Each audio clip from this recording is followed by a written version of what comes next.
Assalamualaikum warahmatullahi wabarakatuh.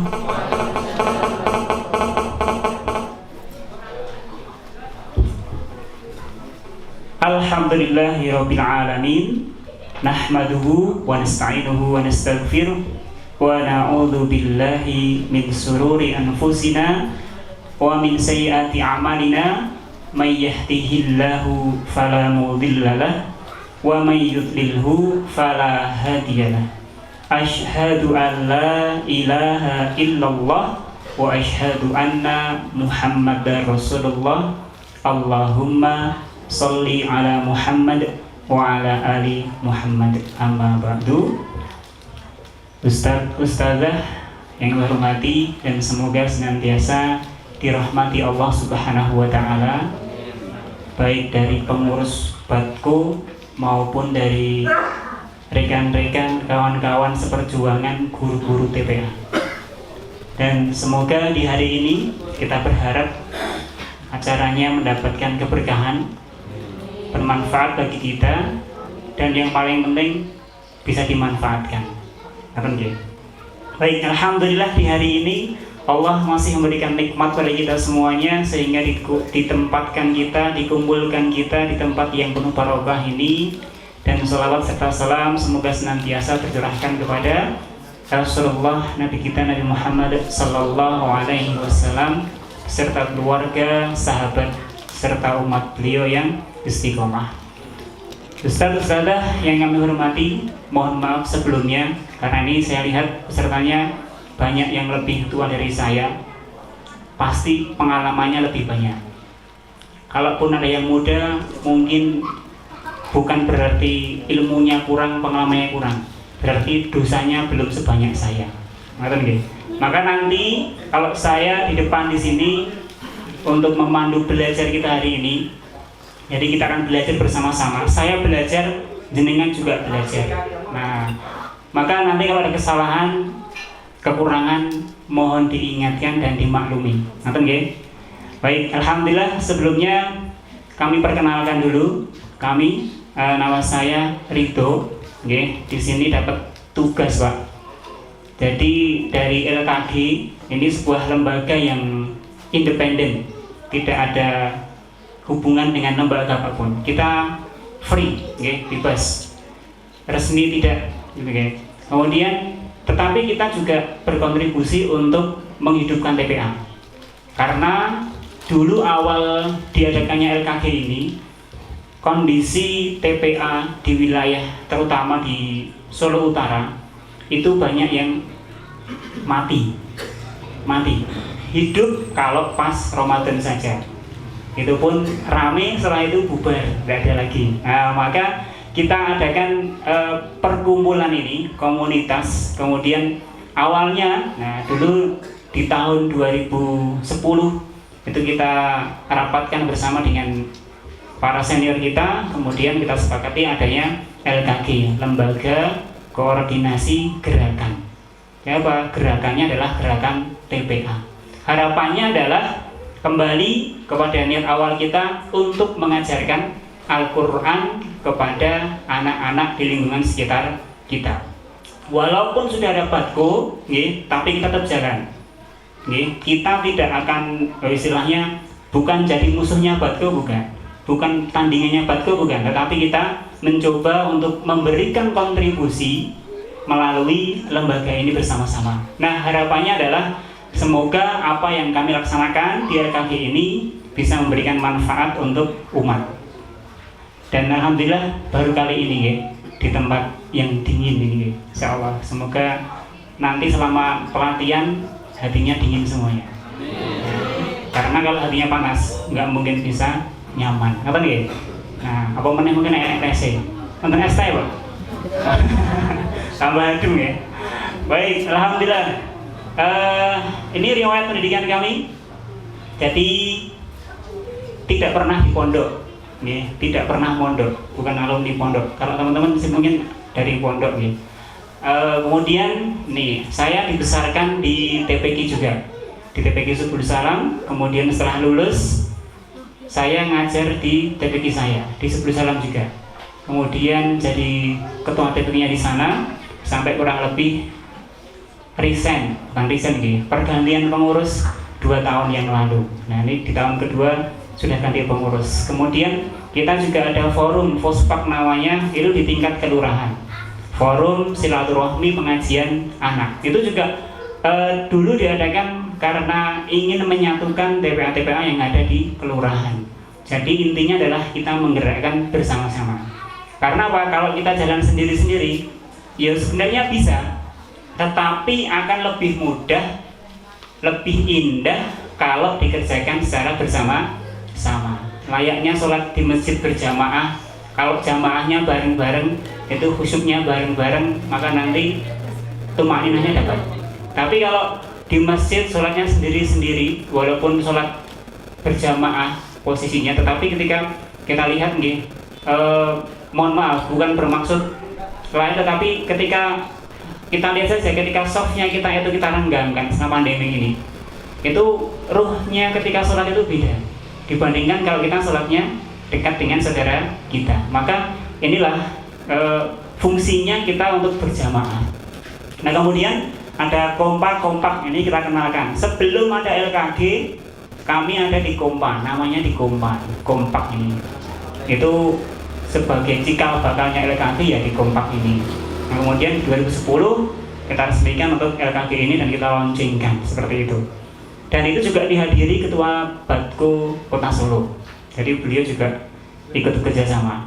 Nah, kemudian untuk sekarang kegiatan masih di LKG sampai sekarang ya. Kemudian selain itu kami juga mengajar. Kalau di MI, MI ke SD, kemudian kalau ngajinya ada di Rumah Quran dan TPQ. Jadi Rumah Quran ini di tetangga desa, kalau rumah TPQ rumah saya itu di rumah kami sendiri. Jadi buka TPA di rumah. Karena apa? Kondisi saya tinggal di komplek perumahan, kemudian di komplek itu belum ada TPA. Kemudian karena jadwalnya yang longgar itu hanya pada maghrib, maka kami mengadakan TPA atau ngaji sama anak-anak itu pada maghrib sampai dengan isya. Ya. Intinya adalah tetap bersama dengan Al-Quran. Baik, nah insya Allah untuk hari ini kita akan belajar tentang metode Iqra, yang insya Allah Bapak Ibu semuanya, Ustadz-Ustadzah sudah kurang lebih berapa tahun tadi diceritakan dulu dari YN Wali Songo yang mengenalkan Iqra-nya di sini tahun 90-an sampai sekarang. Berarti sudah cukup lama. Maka saya yakin jenengan sudah mahir, sudah bisa. Nah, tinggal di-upgrade saja. Kalau nanti sesuai bisa diamalkan. Kalau tidak sesuai bisa dikembangkan. Jadi metode ini bukan menjadi paten, tetapi harus jenengan kembangkan. Termasuk mungkin nanti kalau ada kurikulum yang ada itu bukan sebagai kurikulum paten, tetapi harus dikembangkan sesuai dengan kondisinya masing-masing. Karena setiap kita, misalkan di Gadaksari sama dengan di Solo, itu kondisinya beda, maka harus diselaraskan dengan kondisi sekitar. Nah, Ustaz-Ustazah, maka sebelum kita masuk di sini, sebelum kita masuk untuk pembahasannya, maka mari kita ingat, kita lihat kembali dalam diri kita. Kita hadir di sini, hadir di sini untuk apa? Untuk siapa? Maka sebagai seorang dai, sebagai seorang pengajar Al-Quran, harus senantiasa meniatkan setiap apa yang dia lakukan hanya karena Allah Subhanahu wa Ta'ala.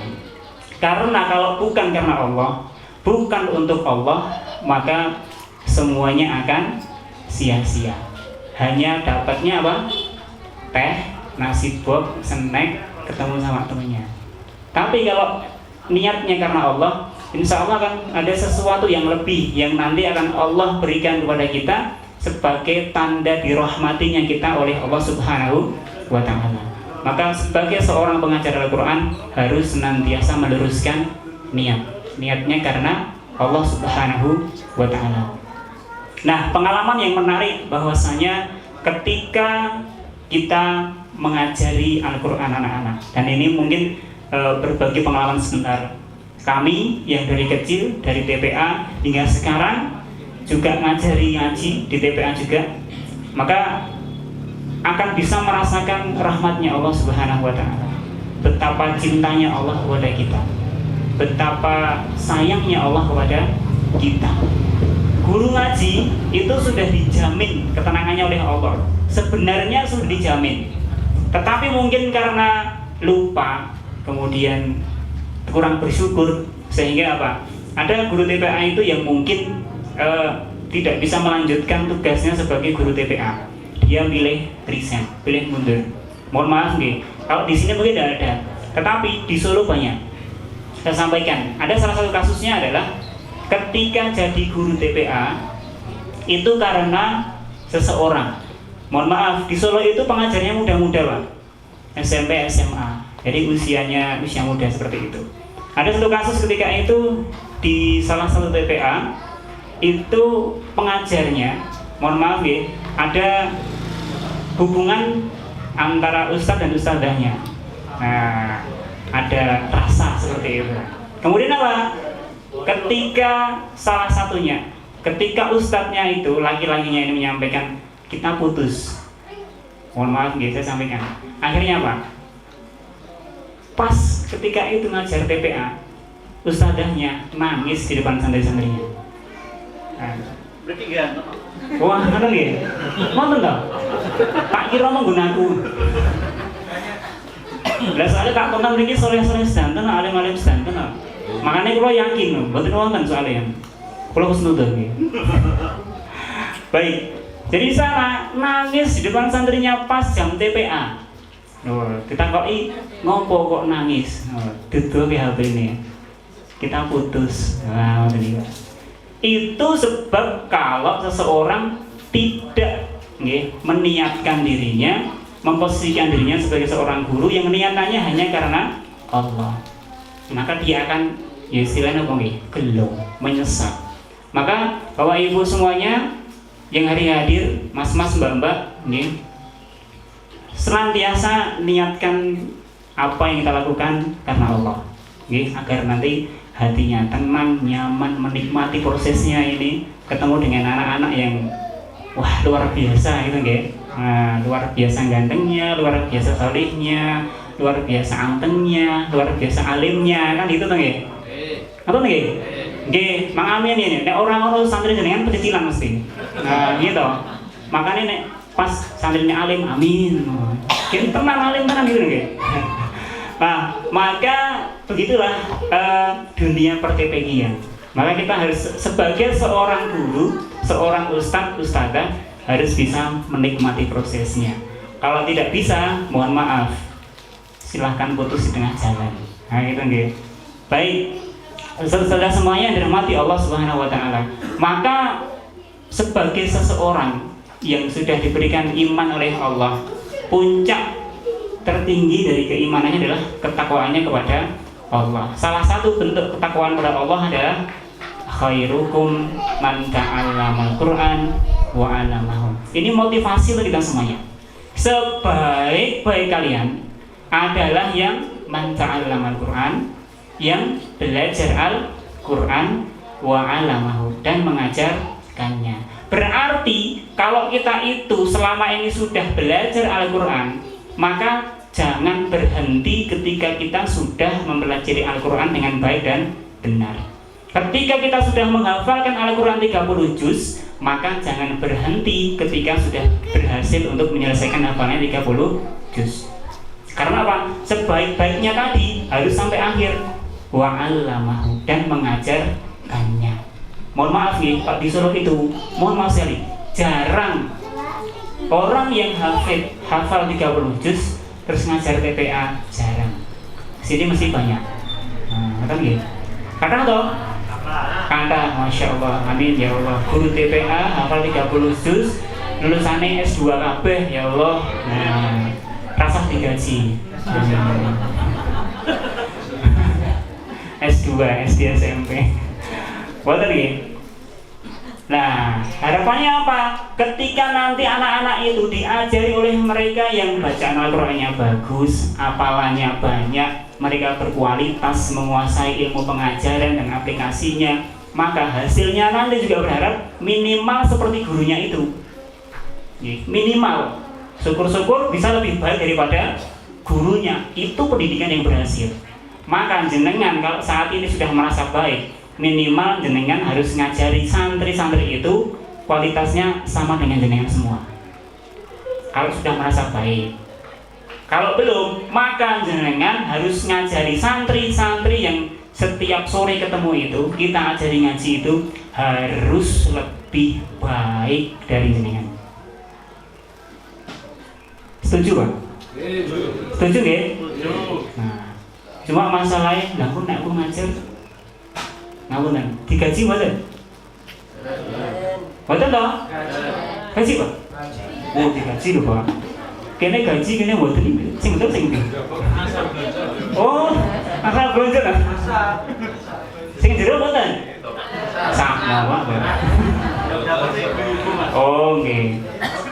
Nah, intinya tadi kembali di awal. Kalau niatan kita karena Allah, digaji ora digaji tetap jadi guru TP. Ora digaji jadi guru TP. Digaji juga untuk jadi guru TP. Pilih digaji apa mboten? Digaji. Pilih digaji, ya kan? Dibayar ora dibayar dari guru TPA, ya pilih dibayar dari guru TPA kan ya. Podo-podo penak ya kan gitu. Nah, maka sing bayar sinten? Allah. Niku jenengan tawakale pun tingkat tinggi. Ora ono sing iso ngalahke. Maka guru TPA itu cocok jadi garda terdepan, ujung tombak dalam peradaban, membentuk peradaban sebuah masyarakat, dan juga ujung tombak nek dibutuhke duwite metu. Betul Pak nggih? Betul. Nah terus jenengan sinomboe sinten? Gusti Allah nek lan tawakal tingkat tinggi kan, ilmune mun dhuwur banget ini. Arep ngoyak kangelan ya. Baik, saudara yang dirahmati Allah Subhanahu wa taala, maka mari kita berlomba-lomba untuk menjadi khairukum. Orang sebaik-baik manusia yang kita sudah belajar Al-Qur'an dan juga mengamalkannya, mengajarkannya. Maka sebagai tuntutan kita seorang guru ngaji, seorang guru Al-Qur'an, guru TPQ TPA harus selalu belajar. Belajar nggih? Belajar. Yang hafal 30 juz silakan kalangan. Semuanya ngacung. Mangacung iki ndonga lho. Semuanya Pak ning isin aja ngacung. Oh, pekewo ya. Masya Allah, alhamdulillah tenanan lho. Pun nek jenengan pun hafal 30 juz lo tak pamit. Karena sing ngaku iki ya. Ini didata Pak nggih. Didata. Nek pun didata diajukan ke Bakro. Niki gurune Quran hafal 30 juz. Jenengan wani ora wani piro ya. Wani piye kan ya. Kan pengen TPA-ne apa to, Pak nggih? Lah iya kudu wani, kudu berkorban ya. Baik. Saudara yang dirahmati Allah, maka di sini kita belajar dalam rangka belajar senantiasa meningkatkan, menambah kualitas kita yang sudah baik agar lebih baik lagi, yang sudah istiqomah agar dikuatkan keistiqomahnya hingga akhir hayat nanti. Betul nggih? Amin. Jadi guru TPA itu sampai berapa tahun? Usia berapa tahun? Sak jelek. Jelek sak wayah-wayah, Pak. Sak matine. Oh, sak matine Pak nggih. Kalah jenengan tadi. Pengurus batu kalah karo guru-guru niku. Baik, alhamdulillah. Barakallahu fikum nggih. Jadi hari ini kita belajar bersama-sama. Kemudian salah satu bentuk pengajaran, salah satu metode, salah satu bahan yang bisa kita gunakan untuk menambah kualitas kita adalah Iqra yang kita gunakan setiap hari dalam pembelajaran Al-Qur'an. Kemudian di sini Pak, TPA-nya seminggu berapa kali? 6 kali. Setiap hari. Jumat libur. Masya Allah, dan tenan ini Pak. Iya no, Jumat kan hari raya, gitu.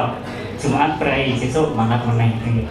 Berarti kalau gitu anak-anak bisa membaca Al-Quran butuh waktu berapa tahun kira-kira?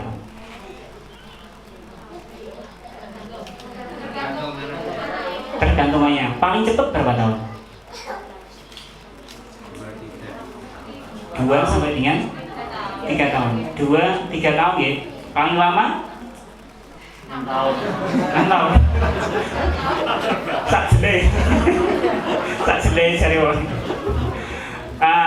Maka di sini nggih, buku Iqra ini kan sebenarnya sudah disiapkan dengan panduannya masing-masing. Normalnya nggih. Kalau jenengan nanti mengajarkan Iqra ini, ya kan, sesuai dengan panduannya dan qadarullahnya kok ya nemu santri sing pinter-pinter, cerdas-cerdas, maka kurang lebih selama 180 hari jenengan sudah bisa menjadikan anak itu bisa membaca Al-Qur'an. Berarti berapa bulan nih? 6 bulan saja. 6 bulan bisa membaca Al-Qur'an. Niku nek santrine pinter, iso nompo, kan gitu nggih. Diikuti dengan, mohon maaf nih nggih, gurune ya kudu pinter. Ora mau santrine tok. Nggih. Iqra sampai sudah bagus. Ya kan? Sudah ada panduannya. Tetapi kalau Iqra ini nanti dipegang oleh orang yang tidak paham bagaimana cara mengajarkan Iqra, sama juga tidak akan nyampe pada santrinya. Nah, di situ titik poinnya. Maka kita sebagai guru TPQ, guru Al-Quran, apalagi yang mau pakai Iqra, harus senantiasa membaca panduannya. Kalau yang sini Iqra-nya yang warnanya hitam atau yang warna-warni? Ada yang hitam, ada yang warna-warni. Tetapi jumlah halamannya sama, 180. Sama nggih? Pon nating itu.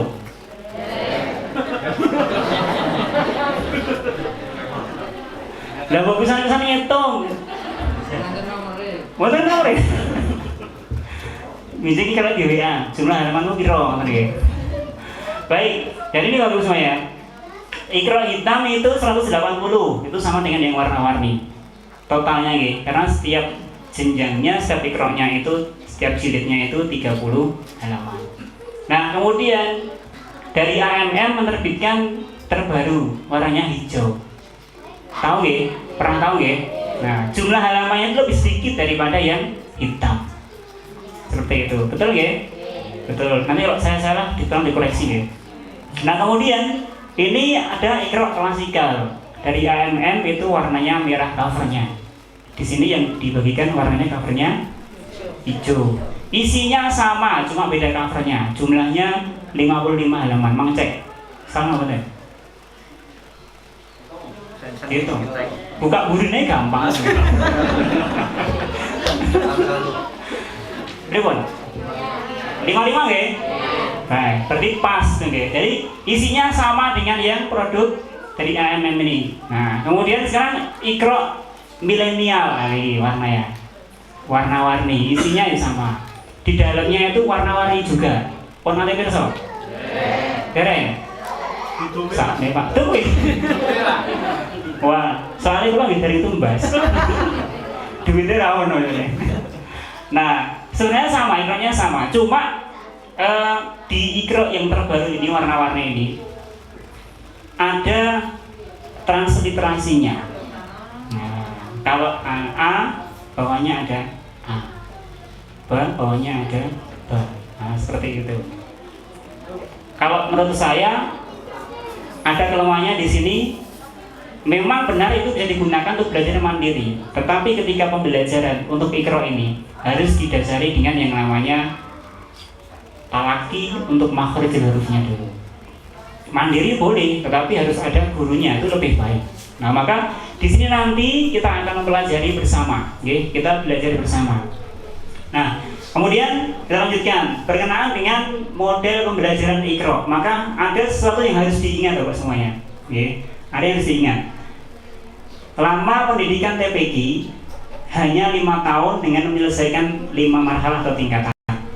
Karena apa? Kenapa kok 5 tahun? Karena gampangannya kenapa? Anak kelas 1 sampai kelas 5 itu kan waktu belajarnya masih banyak, masih panjang. Takutnya nanti kalau kelas 6 itu akan sibuk dengan ujian, les dan lain sebagainya, persiapan daftar SMP, sehingga akhirnya apa? TPA-nya libur. Nah, tapi sekarang mohon maaf, pemerintah itu membuat kebijakan baru. Ujian tidak di kelas 6 saja, kelas 5 juga ada ujian. Nah, sing bapak ibu guru wonten mriki pundi, Pak? Wonten nggih? Oh niki Ustazah. Nggih, Gus nggih. Jadi kelas 5 itu sudah ada ujian nasional, bahkan berbasis komputer, AKM. Nggih. Kelas 5. Maka lama pendidikan ini takutnya dibuat 5 tahun agar nanti ketika anak di kelas 6 itu sudah lepas misalkan, mereka sudah bisa membaca Al-Quran. Target utamanya adalah sudah bisa membaca Al-Quran. Nah, kemudian setelah itu tidak termasuk. Oke, lanjutkan Ustaz. Nah, kemudian berkenaan dengan pembelajaran Iqra, kan? Ini adalah panduan digunakan untuk semua buku Iqra, ya. Judulnya adalah Iqra. Selain Iqra tidak menggunakan ini. Seperti itu. Tidak menggunakan model dieja. Ya, jadi Iqra itu, mohon maaf, tidak dieja. Karena ada metode yang menyampaikan maksudnya dieja itu pripun? Misalkan alif di fathah a. Nah, itu namanya dieja. Kenapa kok dieja? Nah, semuanya punya pendapat masing-masing. Kenapa kok di Iqra tidak dieja? Karena apa? Iqra langsung ditunjuk a.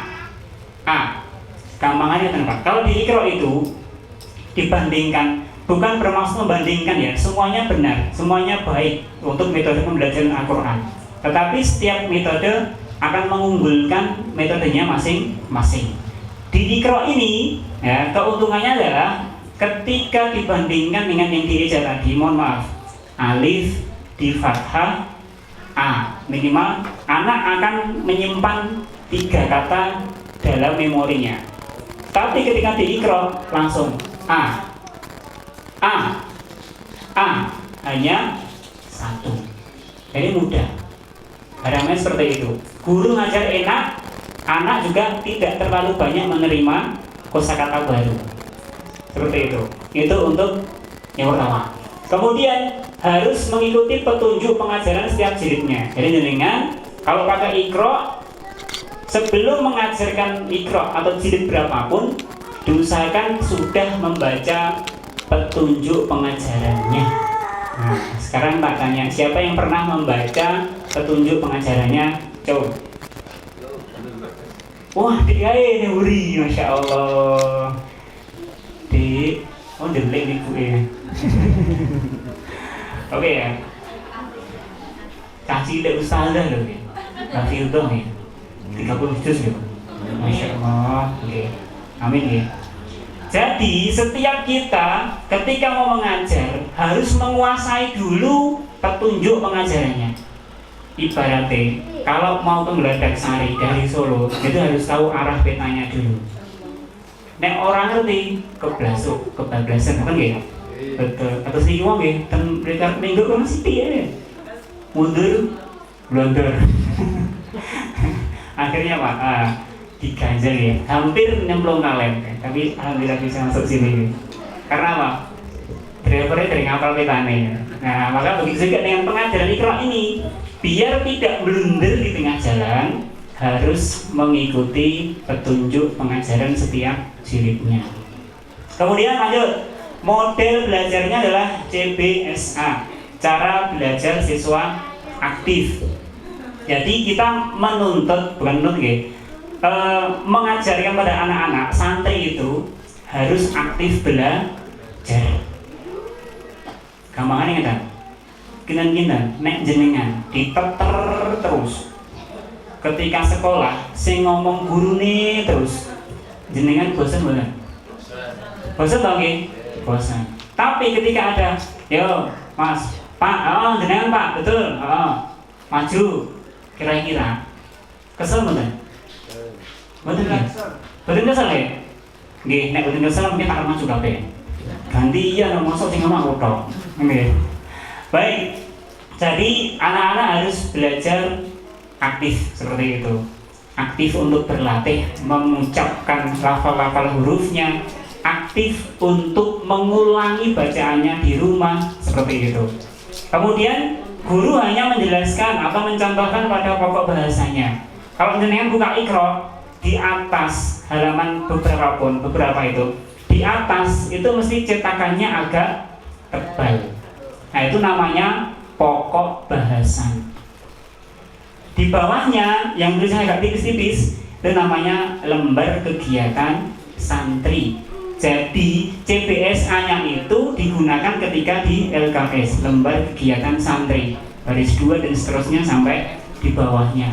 Jadi di atas pokoknya itu Ustadz-ustadzah harus menjelaskan, mencontohkan terlebih dahulu agar anak mengikuti contohnya dengan baik dan benar. Maka seorang guru TPA dituntut harus memiliki standar guru TPG. Mereka mana yang punya sertifikat guru TPG? Ada? Oh, nanti dapat. Nanti dapat ya. Oh, dibocorin ya. Wis dadi ya. Mudine kali ngosip Pak ngacung apa ya ini. Nah, mohon maaf. Guru TPG, guru TPA itu sebaiknya punya standar. Jadi harus ada, kalau guru sekolah nih S1 minimal kan gitu. Guru TPG S3 nggih? S3. Ya wis, pokoknya S3. Aku ora nyebut iki kok, aku ndak tahu nyekolahke kok. Gitu nggih. Jadi punya standar, ya kan? Biar apa? Terjamin kualitas lulusannya. Kemudian nih, perbaiki secara langsung jika santri salah.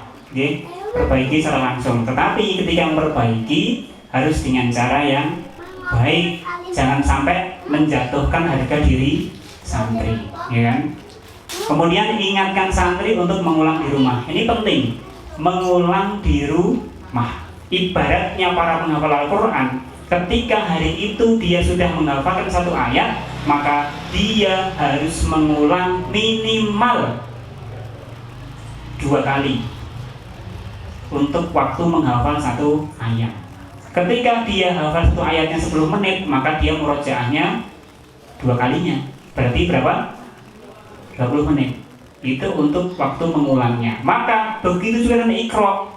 Iqra ini ketika dalam sehari anak satu waktu selama kurang lebih 5 atau 10 menit sudah bisa baca satu halaman, maka guru harus mengingatkan, nanti di rumah diulangi. Walaupun sudah lancar, harus diulangi. Fungsinya apa? Mengingat lagi, murojaah, layaknya para penghafal Al-Quran. Nah, tapi masalahnya di rumah ada yang dampingi tidak? Wonten? Tidak ada nggih? Wonten wong tuane. Tapi wong tuane sama Quran ora. Nah, ya kuwi masalahnya. Ya masalahnya itu ya, orang tuanya tidak bisa baca Al-Quran. Maka ini tugas ustadz-ustadzah semuanya, tidak hanya ngajari anak-anaknya baca Quran, tetapi juga punya proyek besar. Orang tuanya juga harus diajari Al-Quran, kan gitu. Biar apa? Biar ketika kita nanti melaksanakan program pembelajaran ini, hasilnya bagus, jalannya enak. Kita ngajari neng TPA wis tenagane entek, bengak-bengok waktune yo habis kan gitu. Tapi ketika di rumah, anak bu titip mengke anaknya didampingi dan ngriyo untuk mengulangi bacaannya. Tetapi di rumah dibiarkan. Apalagi masa pandemi ini, disuruh mohon maaf nggih. Anak datang TPA, datang rumah langsung buka lagi. HP maksudnya. Main game online, mabar sama teman-temannya. Iqra enggak. Ketika dibuka buku prestasinya, konangan, ternyata seminggu udah moco. Gitu kan. Di rumah enggak ada yang dampingi. Nah, itu masalah juga. Maka tugas kita semuanya adalah selain ngaji untuk anak-anaknya, orang tuanya juga harus ngaji, diajari. Niki tugas jenengan. Sebagai apa? Sebagai seorang dai. Seperti itu. Apa nggih? Apa Pak? Orang dibayar. Apa tenang? Ya. Ini PR buat kita semuanya. Baik, kemudian nih lagi, gunakan buku prestasi yang sederhana. Jadi ada rekap, ditulis hari ini membaca halaman berapa, ikrok berapa, hasilnya bagaimana. Kemudian kalau ada keterangan, ditulis keterangan. Pengucapan huruf na kurang sempurna, pengucapan huruf ro masih belum bagus. Nah, itu catatan agar ketika nanti kalau suatu saat qadarullahnya ketika kita jadwalnya ngajar tapi ada halangan tidak bisa datang, ada teman kita yang menggantikan mengajar, itu tahu perkembangannya anak bagaimana. Nah, di situ ya. Kemudian sesuaikan jumlah pengajar dengan jumlah santri 1:6 atau 1:8, itu enak. Kalau di sini berapa? 1:3. Mah? Beda. 15, 30. Sing luwih sithik ono ngoten. Orang sing anu. Ono Mas. Mari kowe. Ono Mas 1:3. Orang TPA-ne soalnya. Masya Allah ya. Ternyata sama. Di sana juga sama, di sini juga sama. Nah, maka sebenarnya ini enaknya ketika kita mengajarkan itu, waktunya yang terbatas tetapi hasilnya berkualitas. Tetapi masalahnya adalah kondisi di lapangan tidak sesuai dengan yang diharapkan, sehingga ustaz-ustaz harus mikir kencang, pikir otak, ya kan? Bagaimana agar anak-anak itu bisa membaca Al-Quran, dia tidak jelek untuk berlama-lama dengan Al-Quran. Nah, seperti itu ya. Ini PR bagi kita semuanya.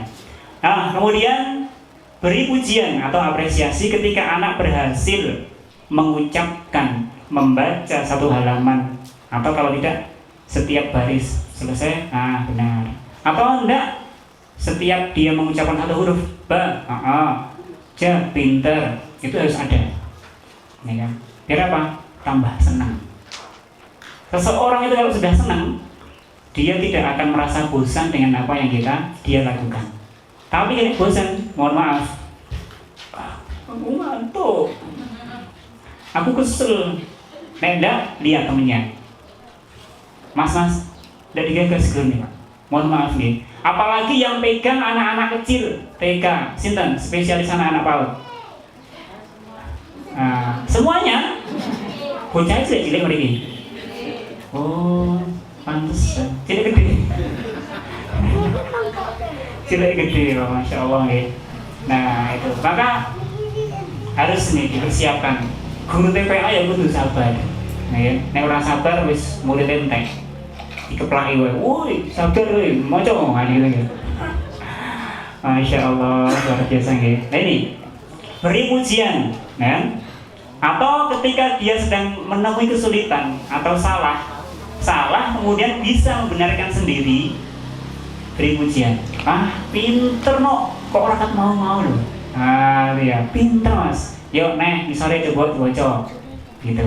Jadi anak akan termotivasi. Kemudian cek ulang dengan acak pada setiap lembarnya atau sebagian. Nah, ketika anak sudah membaca satu halaman benar, untuk cek lagi, diacak baris 1, baris 7, baris 3 kanan, baris 4 kiri, dicek, diacak. Ya. Tidak semuanya, satu baris cukup diwakilkan satu kolom saja, tidak masalah, untuk review saja. Kemudian tidak membebani santri dengan target satu halaman, satu pertemuan. Ada anak yang lola, ada anak yang cepat tanggap. Nah ini, maka nanti akan ada anak yang lola, capaian belajarnya disesuaikan dengan, kalau kita seharusnya waktu nih, satu anak butuh waktu berapa menit, harus disamakan.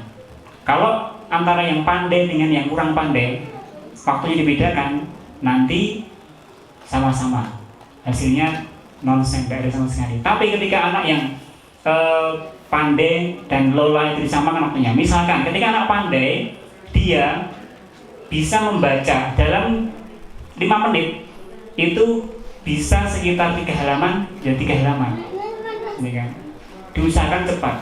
Kalau yang lola tidak ada dituntut, pikir oleh iki lho bocoran waktunya sangat entek, dan cepat dibocorkan gitu ya, dia akan bisa selesai. Ini kan gitu. Maka kalau sudah misalkan kita punya waktu 5 menit selesai dan anak belum bisa, ya harus di stop. Kasihan nanti yang lain nunggu giliran, atau kalau tidak waktunya akan habis, yang lain tidak ada kesempatan untuk belajar membaca. Nah, di sini. Kemudian tidak ada PR menulis iqra di rumah. Tidak ada, nggih? Tidak ada. Alhamdulillah, terasa tak jelas sih. Nah, kemudian ini berikan kewenangan hanya pada 1 atau 2 guru khusus untuk tes kenaikan jilid. Sini sudah toh? Alhamdulillah sudah. Tes dengan lisan langsung. Okay. Kemudian gunakan penilaiannya baik, cukup, dan lain sebagainya. Jadi fungsinya apa? Ketika tes kenaikan tadi, tes kenaikan jilid itu terstandar, maka dibutuhkan guru khusus atau minimal guru dipilih guru yang paling pinter, paling bagus bacaannya, atau paling memiliki kompetensi dalam hal itu, sehingga nanti ketika anak naik di jilid berikutnya, guru berikutnya itu tidak kesulitan untuk melanjutkan belajarnya. Tapi mohon maaf, ketika seorang anak ketika kenaikan jilid dipegang oleh guru yang tidak ditentukan atau sembarangan guru, maka nanti hasil di proses berikutnya nanti yang repot. Ketika di Iqra 1 misalkan, sebenarnya anak belum lancar dalam pelafalan, kemudian kok dinaikkan, maka nanti yang repot di jilid 2 dan berikutnya. Prosesnya akan lebih panjang lagi. Maka agar anak itu hafal bacaannya bagus, maka dalam pondasinya di awal itu harus dibaguskan terlebih dahulu. Dan harus ini nanti ada guru harus memiliki ilmu untuk pengajarannya. Benar bosen bi. Nah begitu ya. Baik, lanjut. Tadi cara belajar siswa aktif. Berikutnya, nah ini tadi sudah ya, Ustadz hanya menerangkan pokok bahasa. Setelah itu santri aktif membaca sendiri. Ustadz sebagai penyimak saja, jangan menuntun kecuali hanya memberikan contoh. Pokok bahasanya di atas, yang bawahnya adalah lembar kegiatan santri. Iqra berapapun. Nah, maka nih sebagai seorang guru harus tahu. Next, berikutnya asistensi. Nah, di sini dibutuhkan enggak? Dibutuhkan misalkan ketika tadi muridnya 30, muridnya 15, pengajarnya ada berapa? 1 loh? 1. Siji dong. Sak masjid siji ngono iki. Muridnya 30. Mati ribu. Masya Allah ya. Nah, maka nih asistensi sebagai salah satu solusi. Salah satu ya, bukan satu-satunya solusi, tetapi salah satu solusi. Sebenarnya juga harus mendatangkan guru baru agar bisa berjalan. Tapi karena keterbatasan, maka ini bisa dimaksimalkan asistensi. Bagaimana? Kita bisa memilih murid yang dia sudah besar dan bacaannya sudah baik dan benar. Atau kalau tidak, minimal dipilih yang paling apik di antara santri-santri kita untuk membantu menyimak. Itu asistensi. Ya, biar apa? Waktunya tidak termakan banyak, pembelajarannya bisa efektif. Nah, ini insya Allah nanti bisa memberikan solusi agar pembelajaran berjalan dengan baik. Kemudian komunikatif. Nah, ini nih pujian dan lain sebagainya disampaikan. Gitu nggih. Agar apa? Anak semakin termotivasi. Semakin senang, ya kan? Tidak bosan, harus dimotivasi. Baik, berikutnya memberikan contoh. Nah, ini beratnya di sini Pak ya. Memberikan contoh mengenai judul-judul. Ustadz langsung berikan contoh bacaannya, jadi tidak perlu banyak penjelasan. Iki lho, iki jenenge ba kuwi. Wah ngene.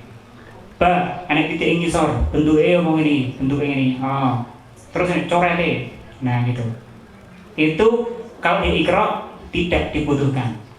Nggih, apalagi di Iqra 1 hanya langsung tunjuk A, Ba, Ko, Sa, seperti itu. Apa? Biar menghemat waktu. To the point. Ya, to the point saja. Santri tidak dikenalkan istilah fathah, tanwin, sukun dan seterusnya. Yang penting bacaannya benar, betul seperti itu. Berikutnya, bila santri keliru baca huruf, cukup betulkan huruf-huruf yang keliru saja dengan isyarat. Awas. Salah. Nah, gitu. Ya kan? Dikasih peringatan dulu dengan isyarat, ya kan? Nah, kemudian kalau tidak, kalau ini adalah titian. Titian itu biasanya kuncinya. Setiap anak itu memiliki kecenderungan sendiri-sendiri. Ada yang dia cenderung dengan bentuk, ya kan? Atau kalau tidak, kalau anak saya itu cenderungnya dengan nama seseorang biasanya. Saya punya anak yang 4 tahun, belajar Iqra 1 itu mudah belajarnya ketika dia belajar huruf Sa misalnya. Sa itu diingatkan dengan nama, karena di tetangga itu ada yang namanya Isa, maka itu Sa, Isa. Anak kecil sing dieling-eling mesti sing buri dewe, Isa, Sa. Ini hurufnya Mbak Isa, Sa. Nah gitu. Itu sebagai titian. Kalau dia sudah lancar, ya sudah, biarkan saja. Kalau lupa berat, diingatkan lagi. Misalkan huruf Na, kok lupa karena bentuknya sama. Ini Mbak Husna, Husna, nah begitu. Lama-kelamaan sampai di akhir. Nanti ketika anak berhenti mikir, berapa ya? Dia kan ingat Husna, tapi pelan. Husna, nah gitu. Iya, nah tahu nanti. Ya. Tetapi setiap anak memiliki kecenderungan kecerdasan masing-masing, tidak bisa disamakan. Maka seorang guru harus lebih pintar dari muridnya untuk mengetahui kecenderungan belajarnya melalui apa? Dari visual atau audio maupun yang lainnya. Ini penting. Agar apa? Belajarnya anak itu bisa maksimal. Nah, seperti itu ya. Baik. Kemudian bila masih lupa, baru pepet ke pepet, ini namanya ro, namanya so, baru. Itu pepet darurat. Kalau santri memang betul-betul tidak tahu atau lupa sama sekali. Kemudian bila keliru di tengah atau di akhir kalimat, maka betulkan yang keliru saja. Membacanya tidak perlu diulang dari awal kalimat. Ini untuk yang Iqra 3 ke atas misalkan. Kalimatnya mana saja, seharusnya mana saja, tetapi dia mana berhenti. Ini kan, berhenti. Padahal tadi berada di baris kelima, kolom ke-2 paling kiri. Nah, tidak perlu diulangi dari depannya. Coba ulangi barisnya dari yang paling kanan. Nggak usah. Di situ saja diingatkan untuk dibenarkan. Kemudian bagi santri yang betul-betul menguasai pelajaran dan sekiranya mampu dipacu untuk membaca, boleh dilompat, tidak perlu utuh. Kalau belajar Iqra harus membaca 1 halaman benar atau boleh separuh. Berapa? Separuh boleh enggak? Apa kudu selembar? Tidak ya. Tidak ada kewajiban untuk membaca 1 halaman. Kalau santri sudah sampai baris 4 sudah benar, maka dia boleh dilanjutkan di halaman berikutnya. Nah, itu namanya kuantum pembelajaran, percepatan. Tapi syaratnya santri harus bisa. Tapi untuk santri yang tidak bisa, mohon maaf, dia harus lebih banyak latihan untuk membaca hurufnya seperti itu, agar dia lebih kuat lagi. Kemudian bila santri sering memanjangkan bacaan yang seharusnya pendek, ya kan, membacanya putus-putus saja. Mohon maaf, ini biasanya berlaku untuk guru-guru ustazah yang lemah lembut. Sini nah, sini. Ini namanya huruf ba. Ini huruf sa. Betul bukan? Betul bukan? Sing salah mana? Orang ngacem. Ketika belajar Iqra 1, mohon maaf, tidak boleh terlalu panjang. Iqra 1 itu satu ketuk. A, ba. Maka sebagai guru yang lemah lembut, jangan ikuti pola lemah lembutannya. Tidak boleh. Takutnya nanti sampai selesai bacanya Bismillah, kan gitu. Betul atau salah? Salah, maka harus tepat. Bismillahirrahman, ketukannya, temponya dapat. Ya, maka di Iqra 1 menentukan di jilid-jilid berikutnya. Ini ya, tidak boleh dipanjangkan, makanya diputus-putus saja. Atau kalau perlu huruf di depannya ditutup.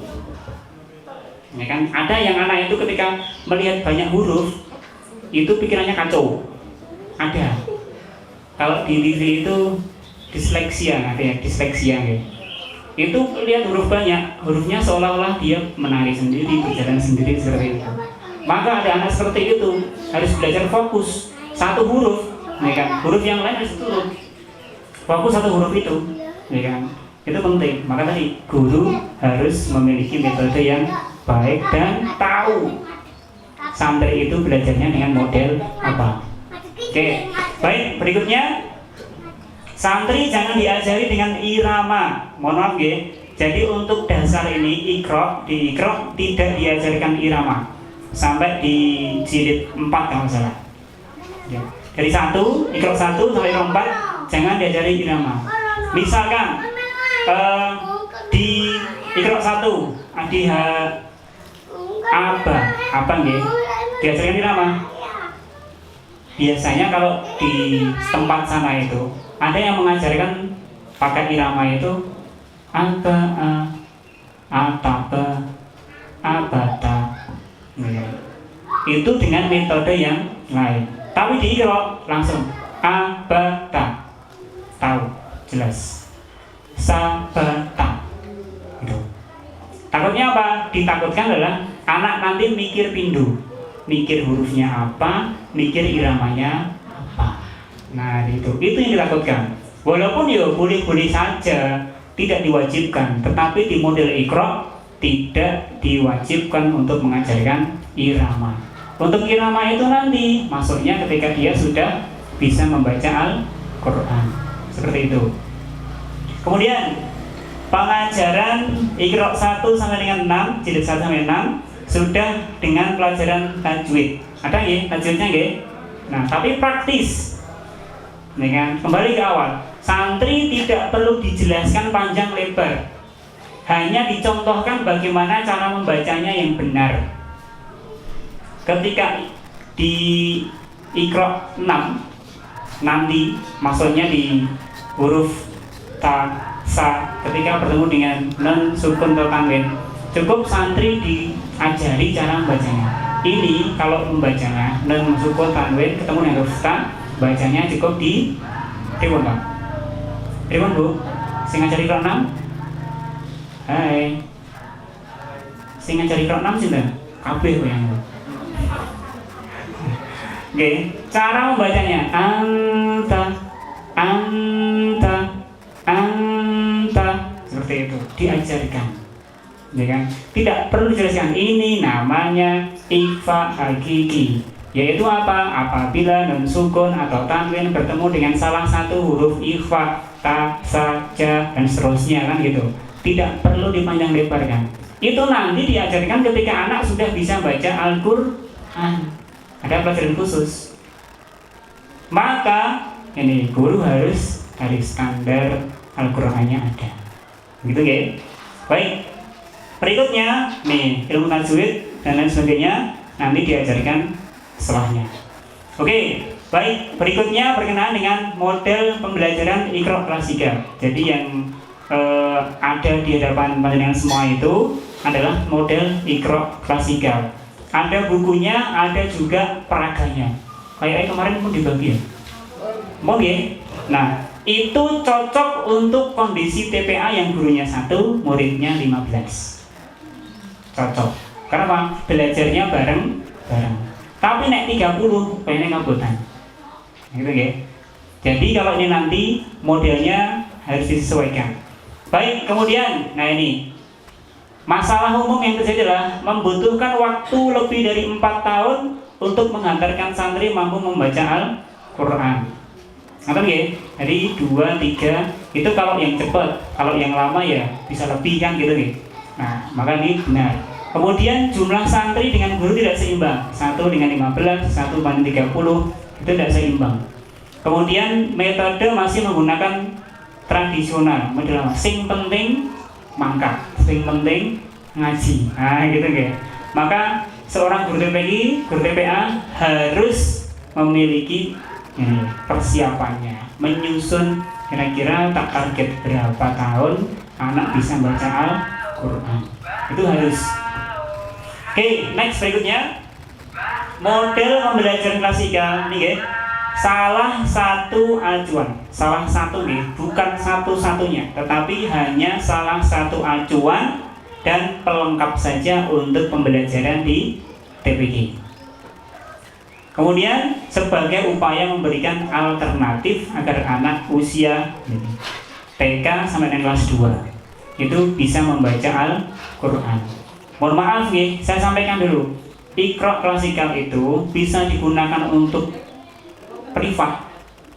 Hanya siswa atau santri yang dia punya kepintaran kecerdasan lebih dibandingkan dengan teman-temannya. Itu kunci pertama. Yang saya sampaikan, ini bocoran. Jadi klasikal itu selain digunakan untuk kelas banyak, bisa digunakan untuk mandiri atau privat, tetapi hanya anak-anak yang terpilih untuk akselerasi pembelajaran saja. Karena apa? Jumlah halamannya tidak sebanyak Iqra yang reguler. Kemudian materi dalamnya itu, nah kalau ini sudah buka, lebih ringkes dan sangat ringkes dibandingkan dengan Iqra sebelumnya. Nah kan? Tadi dari 180 halaman diringkas menjadi 55 halaman. Itu sudah sangat ringkas sekali. Dipadatkan gitu ya. Baik, berikutnya berkenaan dengan ini, pembelajaran Iqra klasikal. Ada 5 langkah ya. Nah, ini versi khusus yang disusun oleh Ustaz Sunari. Mohon maaf, sebenarnya hari ini adalah jadwalnya Ustaz Sunari. Saya hanya menggantikan karena beliau dapat tugas di Lasnas Dewan Dakwah Jateng di Jakarta, kemudian ke Lampung mudik, belum pulang, jadi saya menggantikan. Yang pertama adalah Ustadz menulis judul tadi ya, yang atas tadi, atau tema pokok bahasan pada tiap halaman dengan huruf yang besar, dan cara menuliskannya dengan cara ditekan. Mohon maaf, ketika misalkan ini kita tulis, ini kan, anak-anak perhatian nih, lihat tulisnya pun santai, koyong-koyong ngoyong dulu. Nah gitu. Jadi anak guruku mau tuh kayak gitu, perhatian dulu, ya, cari perhatiannya. Ketika sudah ini, kami menggawe antok ya, sing ngurek-ngurek tenanan kan gitu ya. A, oh guruku gawe A, nah gitu. Dapat perhatiannya langsung masuk A. Itu untuk Iqra klasikal. Jadi ketika nanti di LKS-nya lembar kegiatan santri itu, anak-anak tinggal baca saja bisa. Ini kan kenapa? Penekannya di sini, ya kan? Judulnya seperti itu. Kemudian, konek mundur-mundur Ustaz. Oke ya, baik, lanjut saja. Kemudian Ustadz memberi contoh pelafalan huruf atau kata pada papan tulis dan santri mengikuti. Namun santri tidak boleh dipaksa harus sama persis, gitu ya? Tidak boleh. Jadi yang namanya baru proses belajar, tahapan penekanan hurufnya, lidahnya, bibirnya dan sebagainya itu ya disesuaikan dengan kondisi anak. Tidak boleh samakan. So, ngil, so. Nah, kalau diteruskan nanti akan terjadi pertengkaran antara guru dengan santri. Isoku ya mau gini, orang iso kudu gini. Tidak boleh, ya kan? Tidak boleh. Maka anak harus, kalau guru sudah mendengar pelafalannya betul, so, wis iso muni, so, walaupun tidak sempurna, boleh so. Gitu ya, sini. Kemudian langkah ketiga adalah Ustadz menunjuk huruf atau bacaan pada alat peraga. Nah, tadi mohon maaf ya. Di awal tadi ketika memberikan contoh, kemudian Ustadz kalau tulisan saya jelek bagaimana? Alternatifnya adalah ada ikro peraga tadi. Nah, itu. Jadi ikro peraga besarnya kurang lebih seperti ini, berapa ya? A2. Jadi agak besar. Insya Allah untuk 15 santri terlihat cukup lah. Nah, itu sebagai alternatifnya. Kalau malu tulisannya tidak layak dilihat. Nah, gitu. Kemudian apa? Santri mengikuti gerakan alat tunjuknya. Dan hal ini Ustaz-Ustazah memberi perintah pengulangan yang banyak. Ingat ya, pengulangan yang banyak. Tujuannya apa? Ilate ben medok. Pengulangan yang banyak. Ya, biar mantap.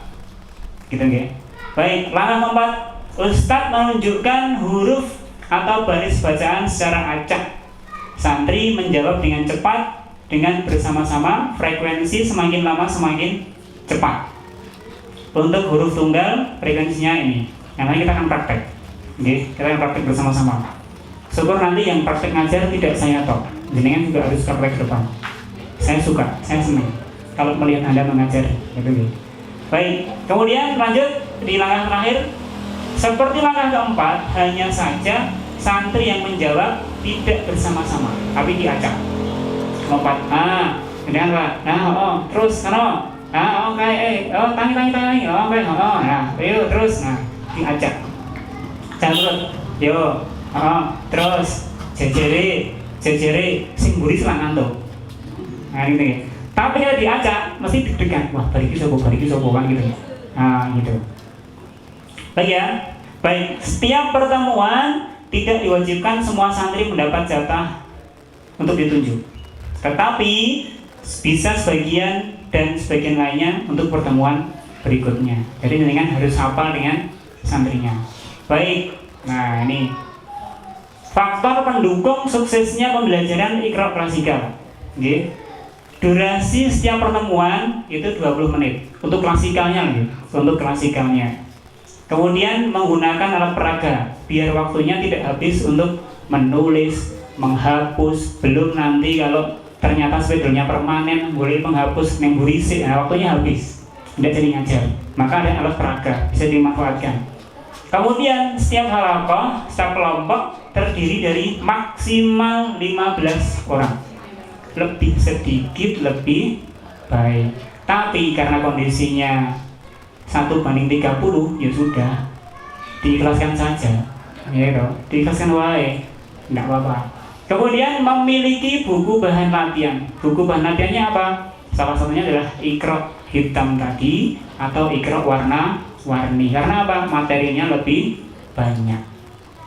Kemudian setiap halaman dapat diselesaikan 2 sampai dengan 3 kali pertemuan. Klasikal ya, klasikal. Untuk privat bisa dipercepat. Dan terakhir, ini penting. Teknik penguasaan kelas telah dipahami dengan baik dan pemetaan santri atau kelas. Jadi guru kudu pinter. Guru TPK itu ora baik-baik, Pak. Ini kan orang-orang pilihan. Tidak semua orang mau jadi guru TPA. Maka jenengan ini dipilih oleh Allah. Jenengan jadi guru TPA buat surat lamaran ke takmir masjid betul? Ya dong. Orang nggih? Orang. Betul ya. Maka jenengan itu dipilih sama Allah. Kalau bukan jenengan, siapa lagi? Tidak ada. Maka orang yang dipilih oleh Allah itu pasti la yukallifullahu nafsan illa wus'aha. Setiap orang tidak akan dibebani oleh Allah melainkan sesuai dengan kemampuannya. Berarti jenengan pasti bisa jadi guru TPI. Jenengan pasti bisa jadi guru ngaji. Jenengan harus mengubah, mempersiapkan diri Anda agar pantas sebagai seorang guru ngaji. Ojo jadi guru ngaji sing ngecek-ngecek. Ya kan? Tingkatkan kualitas diri kita. Next berikutnya, alhamdulillah. Rambung, Pak. Yes. Oke, baik. Berikutnya kita akan praktek untuk pembelajarannya, tapi sebelumnya mungkin ada yang ingin ditanyakan dulu.